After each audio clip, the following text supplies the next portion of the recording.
I'm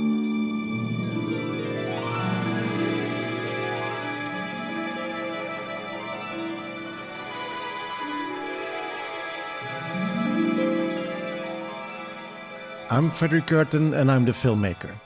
And I'm Leilani Farha, and I'm the advocate.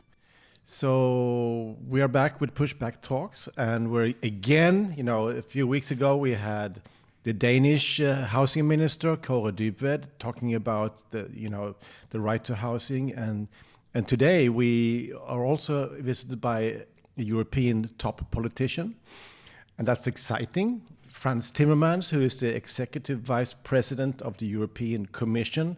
For you, we have audience in 103 countries, so of course not everyone understands how the European Union is organized, but Mr. Timmermans was before foreign minister of the Netherlands, so he's Dutch.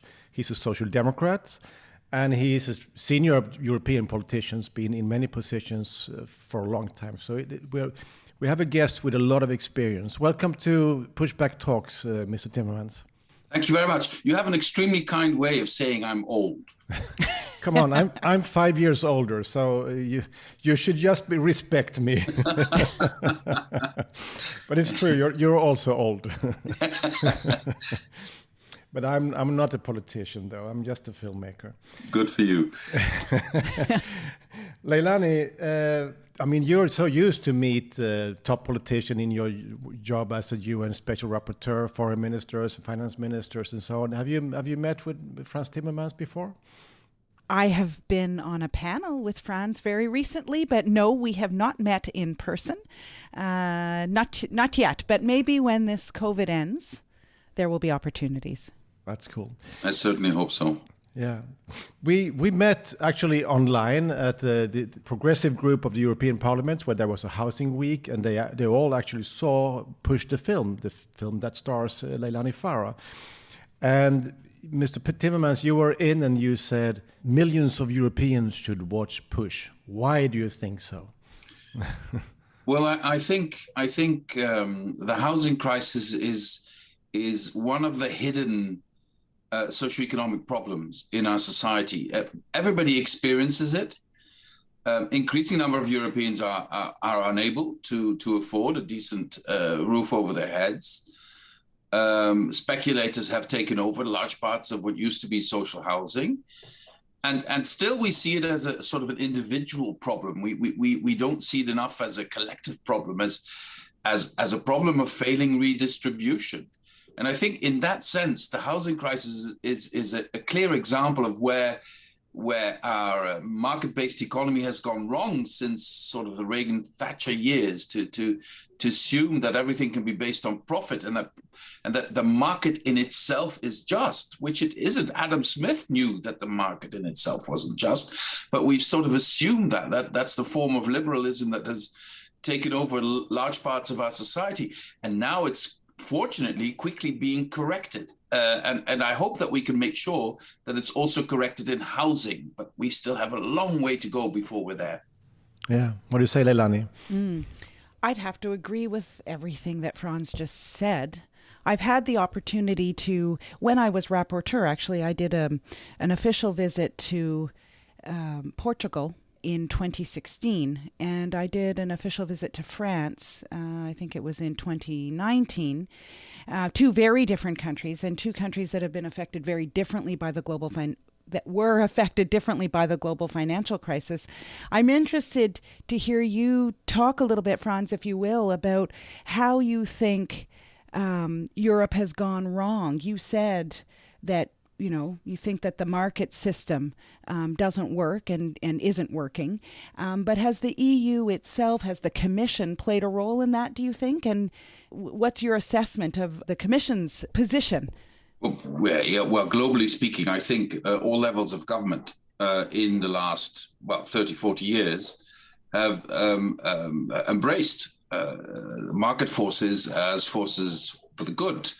And in many areas, they turn out to be forces for the good. But in housing where, of course, we at the European level have very, very little to say because we have very little competence. But housing is too it's too many-faced. It's too complicated to just apply market rules, and that's where you see when the rules of competition are applied in the housing market. It has sometimes effects that I think basically were not wanted initially. And I can refer to my own country, the Netherlands, as an example, where social housing, there's always been a sort of a model whereby social housing is not just for the poorest, because that's sometimes in some countries the idea. Social housing is for people who can't afford anything else. But you can make decent living affordable for a large group if you organize social housing across society. And that's what was the model in traditional social democracy. It started in Europe 100 years ago. But then when market forces came about, they thought, well, we can help social housing by bringing it to the market.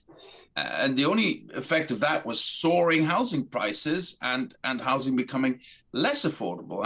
And then the Commission, if you bring it to the market, the European Commission has the treaty obligation to apply market rules. And then, you put limits on social housing, you look whether competition is fair, you look whether there's not too much state aid. And that's where I think we got stuck. We got stuck with one logic, which says not too much state aid, fair competition. And the other logic that says we need to organize housing in the best possible way, in an equitable way, so that you create a decent redistribution. And take an example. Let me take an example. 2 cities in Europe, Berlin and Vienna. Obviously, also because of the end of the European divide, which coincided with sort of the hubris of market thinking, they thought in Berlin, okay, let's sell a lot of the social housing and it will be renovated and it'll bring a lot of money and look at housing prices now in Berlin. Then compare that to Vienna, where for reasons not really linked to ideology, simple because they couldn't afford it at the time, they decided not to go to the market and maintain the system of social housing. And now, Vienna, which is one of the most expensive cities in Europe, still has affordable social housing in the city because it was kept under public control. And I think these 2 cities compare interestingly because politically they don't differ that much. They're both sort of certainly left-leaning and mostly led by social democrats for the last 100 years. But the choices they made in the housing market had completely different consequences. And so that's the sort of trying to explain where things went wrong and also acknowledging that we all have a responsibility in this, including the European Commission. Yeah. I mean, in the film, we meet Professor Stiglitz talking about, of course, also the legacy from Milton Friedman and Chile and the Chicago school kind of economics with deregulation. But that politics also became partly also the European Social Democrats adopted that in many countries, also in my own country. They thought it was necessary to speed up the economy in many ways, but so they opened the door, but they forgot to close it. I think the issue is, when Reagan and Thatcher, or I should say Thatcher and Reagan, because she was first, when they started this idea of unleashing forces by deregulating, it did work. It did bring economic growth. And then when Social Democrats came back to power, they thought they could be sort of like judo wrestlers, take that force that was moving in one direction and sort of bend with it in the same direction and turn it around to serve social purposes. And sometimes it worked, sometimes it didn't work enough, or it didn't work at all. And I think in housing, it didn't work. It did, to some extent, work in parts of healthcare and education, to some extent. It did work in the marketplace because worker protection did improve, salaries did increase. But take salaries. If you compare the rise of salaries with the rise of housing prices, the gap has only gotten bigger. Yeah. And that's what we are also addressing in Push the Film. And Leilani knows a lot about that. The salaries hasn't risen the last 10 years, but the housing prices has gone totally bananas. And Leilani, I mean, this is what you're up against all the time. Exactly. And I really like the way you framed certain things, Frans, because my sense as we're in the midst of this pandemic and some new policies are emerging and new conversations around government stepping back in and government doing more to alleviate the socioeconomic disadvantages of many groups. There is something still particular and peculiar about housing, or in its other name, residential real estate. And the peculiarity is that it remains a strong asset that can curry huge profits. And it remains a place where the Uber investors are interested. And so, and it's a lucrative place. And so I do like your framing, because you said right at the beginning, it's like there's something untouched about housing. I'm seeing it even in this pandemic. Like, it's like, yes, we understand the importance of healthcare now. We now understand even, employment and wages, et cetera. We're revisiting all of that. And there remains this stubbornness around housing because of the role it plays in economies, I think. I agree. And I believe it's also linked to one of the fundamental notions in any market-based economy, which is linked to the sanctity of private property. And since housing has been privatized to such an extent, which you would think means privatized, that the people who dwell in the housing also own the housing, which sadly is not the case. And so you've sanctified, you've actually sanctified slumlords, to put it in the most radical way. And that's what you saw in the financial crisis. You saw across the Western world how they first got people into financial trouble before the crisis. And then when the crisis hit, they got themselves out of trouble and the people out of their houses. In many countries. So I think there's something really fundamentally wrong here that is a bigger issue that is hidden a bit, and that because it addresses some of the most fundamental things in any free society. And I think private property, or the misunderstanding of what private property is in housing, I think is part of it. In film, Joseph Stiglitz talks about of course, the growing inequality gap, the income gap, but he also talks about the role of the financial crisis in 2008, where the government, to save the economy, to save the banks, actually gave a lot of power to the hedge funds. So we're talking about Blackstone, who they entered the housing market in 2012, and now they're like the biggest player on the planet in it's very short time, and you can see their business model is copied by lots of other firms, and they're moving in. And I can also see in my own town here, the concentration of ownership it's moving very fast. So it's new players. I don't know how you see this, or Leilani, or you, but I have the impression that this is even exacerbated now in the pandemic because there's so much money that's looking for a good investment. So much money, and that people are putting it in real estate because it's a safe bet. But I wonder who profits from that. It's the people with all that money that's looking for a place that are now buying real estate at incredible rates. And what happens afterwards? What happens to the people who live there? What's going to happen to their rents, etc.? So I think we have to be extremely careful that the pandemic doesn't exacerbate all of this right now. So no, that's exactly right. Sorry, Frederick, go ahead. Stiglitz was very critical to his own government, which was then the Obama administration that took over just after the crisis, their solutions. But on a European level, we did almost the same, didn't we?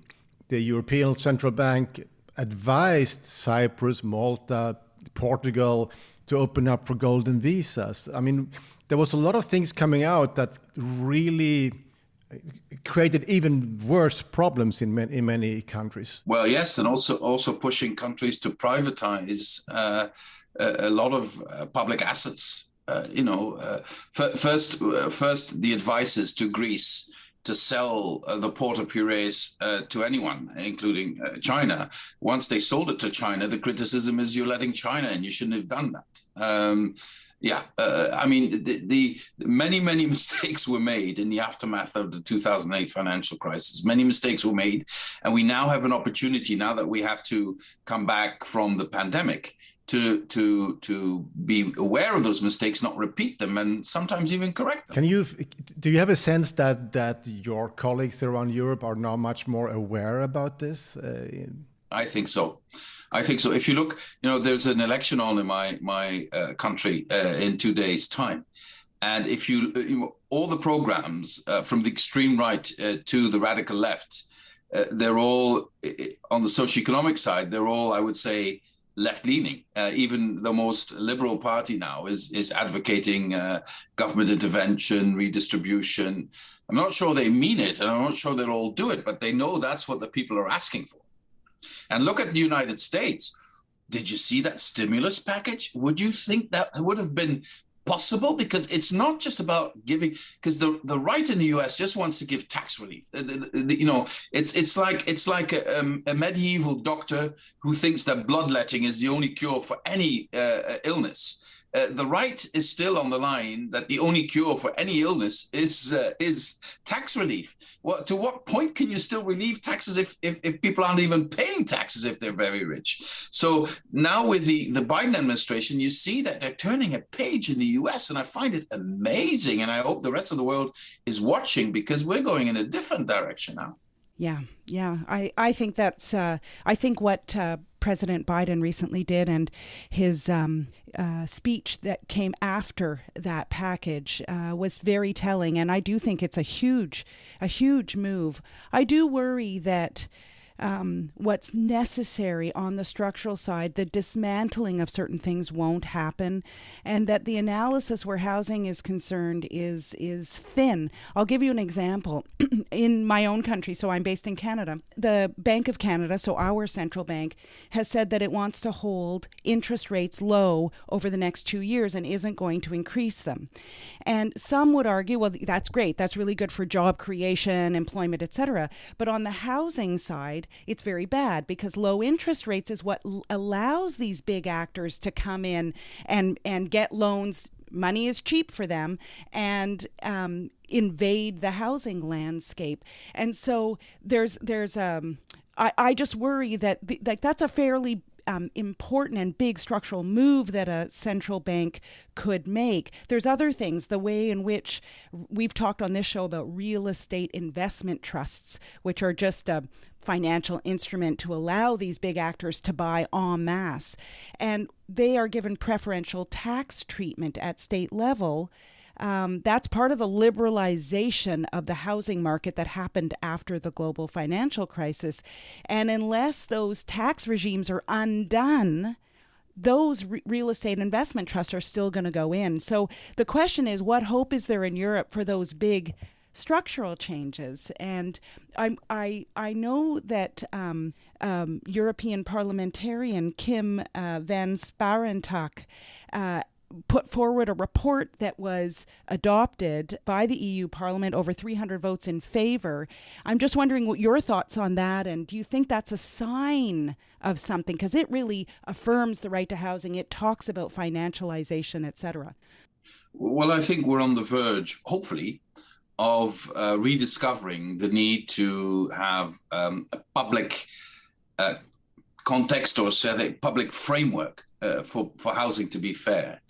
And indeed, the report is clear on that. The problem, however, is that we have very, very limited competences at the European level to look into the issue. So we need to convince at the member state level politicians to act. And then there are huge differences. The definition of social housing differs hugely between Sweden and Spain, or France and the Netherlands, or Italy and Finland. So to find common ground is extremely complicated. But I think what they all will face is, first of all, the need to bring housing to a higher level. The energy consumption of housing is reduced. Existing housing is reduced by about 1% a year. If we want to make climate neutrality by 2050, it has to double to at least 2% a year, and that's a massive investment, and that will have to be done partly with public and partly with private money. So that's a huge operation. Secondly, the risk of energy poverty. Already now, 30 million Europeans just don't put on any heating in the winter because they're afraid they can't afford to pay the bill. So we need to make sure that not just because of the climate, but also because of the affordability, that we bring down energy consumption and that we offer much cheaper forms of heating or cooling housing, solar panels, heat pumps, city heating or cooling using hydrogen in the future, etc.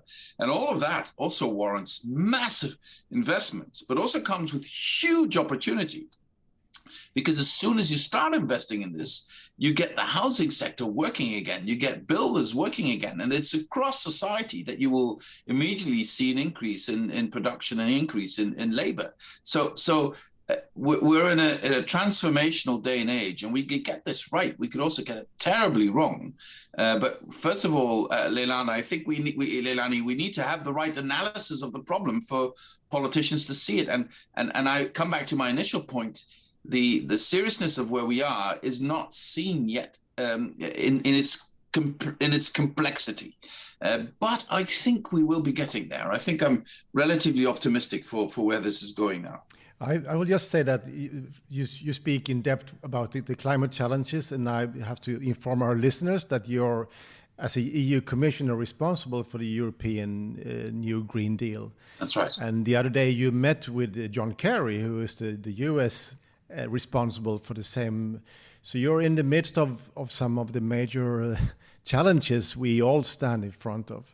So we are happy that you're in our podcast. We also think that the housing crisis is one of the bigger challenges that we are up against, but certainly also the climate crisis, of course. One of the things that you mentioned, Frans, that I've been trying to pay attention to amidst so much, but is this idea of energy poverty, which I know is a huge reality for so many, as you mentioned, in Europe, across Europe, and the idea of the renovation wave, which is super important, obviously, because we need to ensure people's homes are energy efficient and warmer, etc. Of course, on the other side of that is my concern that it could be used as a way of getting people out of their units. We call them renovictions. You know, a landlord will say, oh, I need to make my property more climate friendly, more energy efficient. Sorry, you'll have to leave, and people will be ousted. And I'm just wondering if you have that similar concern in light of the fragility of housing right now. That's the eternal concern. Also in social housing through the ages, you know, I went through this with my grandparents. They didn't want to leave their house, which was in a terrible state, council house, in a terrible state. But they didn't want to leave it because they were afraid after renovation that two things, that their house would be too expensive for them. And secondly, that the neighborhood would change, that other people would come in and they wouldn't feel comfortable in their own neighborhood. And I think this is an eternal problem in any renovation, in any change you apply. And that's where the state, whether it's the municipality, whether it's other authorities, have a huge responsibility. You cannot leave this to private ownership. If these are, corporations, they can be controlled through regulation by authorities. If these are investors, you never know. Are they? What is their idea about this? How are they going to look for that? Because usually, when you work with corporations in big cities, they have profit-making and loss-making projects, and they balance it out so that they can offer affordable housing to a larger group of people. Well, of course, an investor will not do this, a private investor. So I think there will be the need of public control, of public organization.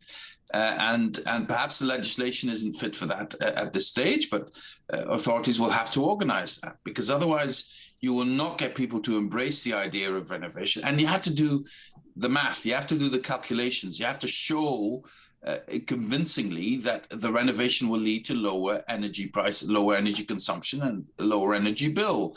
at a time where energy prices will rise until we have sustainable energy in sufficient amounts. Frans, there are some really interesting things going on around Europe. I mean, we have Berlin that decided on a rent cap. We have Denmark, who has now a national legislation with a rent cap. And we also have Catalonia, which is also moving quite forward. So there's like three energies in Europe that are actually where the tenant movements are really strong, and the city movements are strong. How can we make more countries adopting this? And what is the role of your group in Europe? What can you do to move this? Because it is very inspirational. It is. But two comments. First of all, I wish we had the competence to interfere directly. We can only convince with exchange of information. We might look at our own rules in terms of competition policy, and we will have to look at state aid rules if you really think the renovation wave has to happen. So that's our homework at the European level. But most of it will have to be done at the national level, and sometimes even at the subnational level, like in what's happening in Spain right now, what's happening in Germany, because not everyone in Germany agrees about the way forward, but that there has to be control with an aim to create a fair redistribution is clear across the board. So that's my second remark is the differences within Europe are huge, huge, huge. Cultural differences, historic differences, political differences. Now, if you talk about social housing in my country and then you talk about social housing in France, it's like you're on two different planets. And we have to respect also national traditions in this context.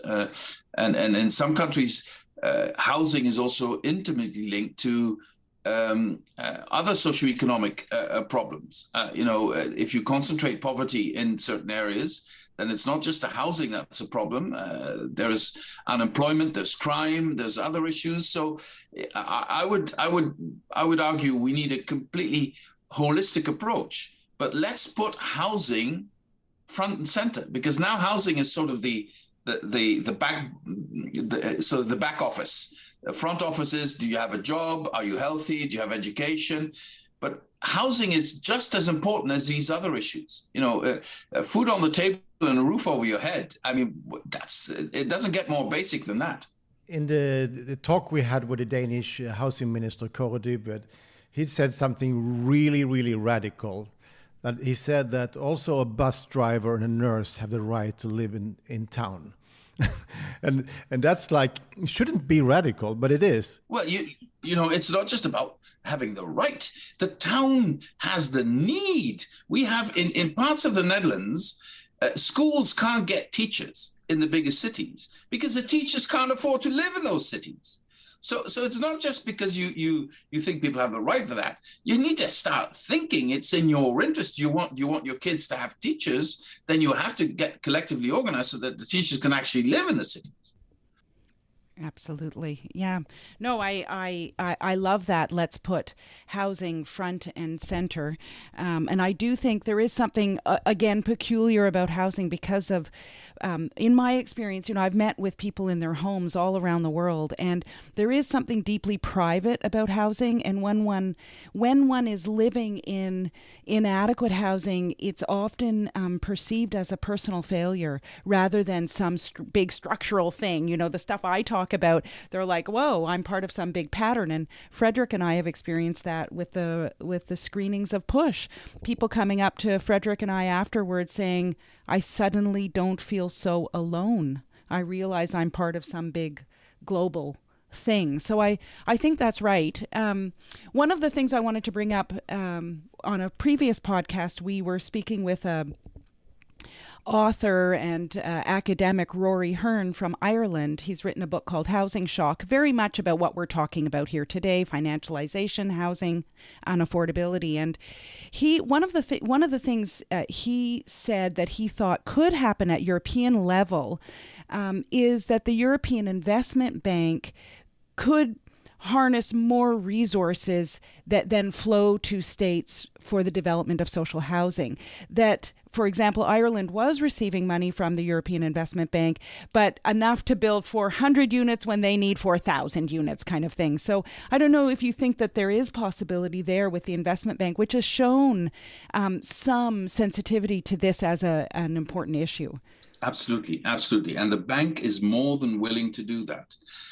They have had a couple of projects that are extremely successful. One I know is in the north of France, where they modernized social housing and brought it up to standard, also in terms of climate. And it was a huge success.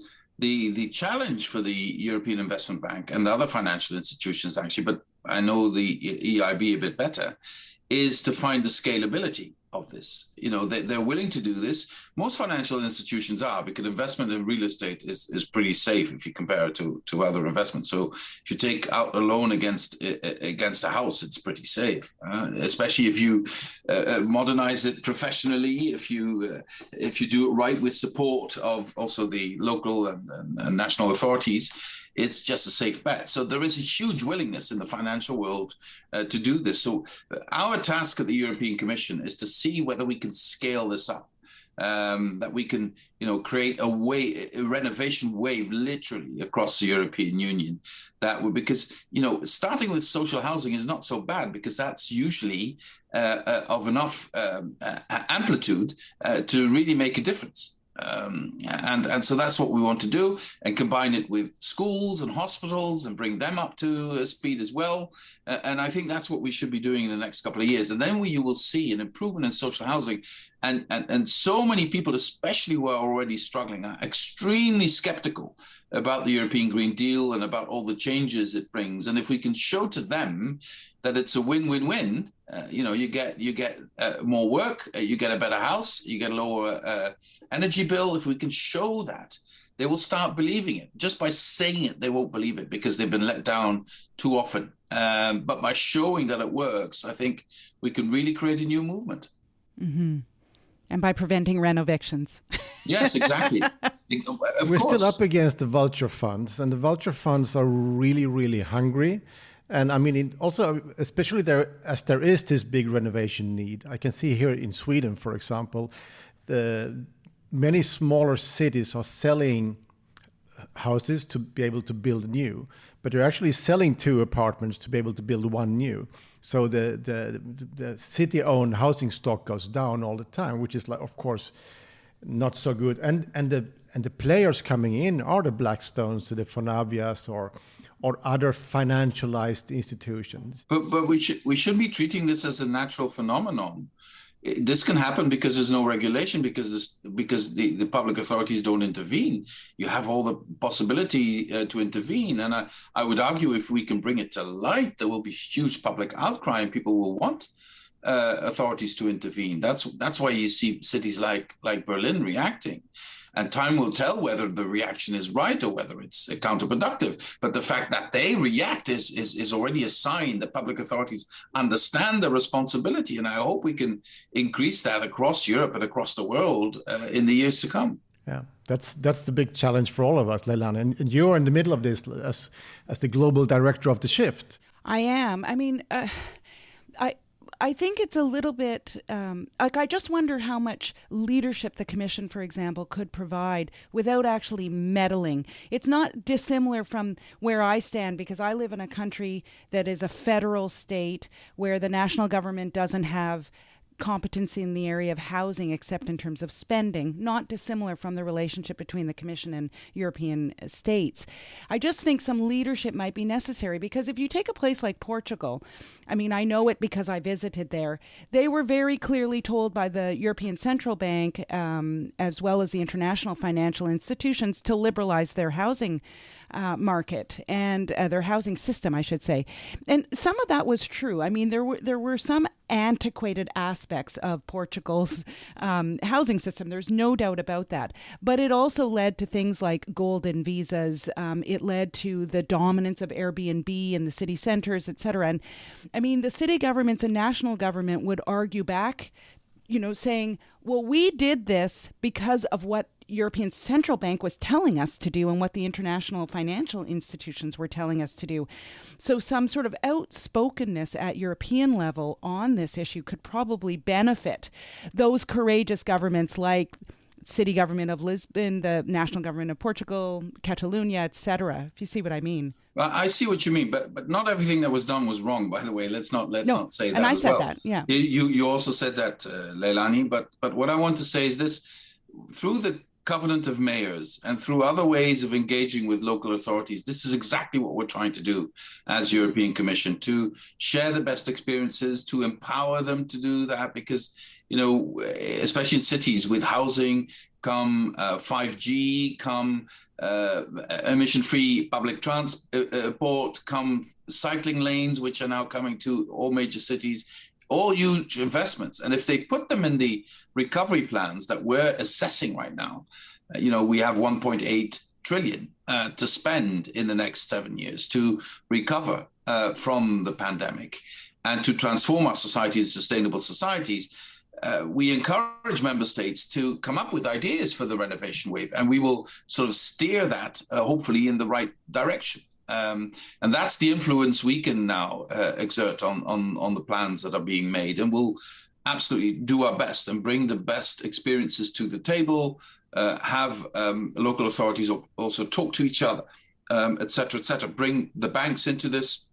And you have some extremely capable local authorities across the European Union.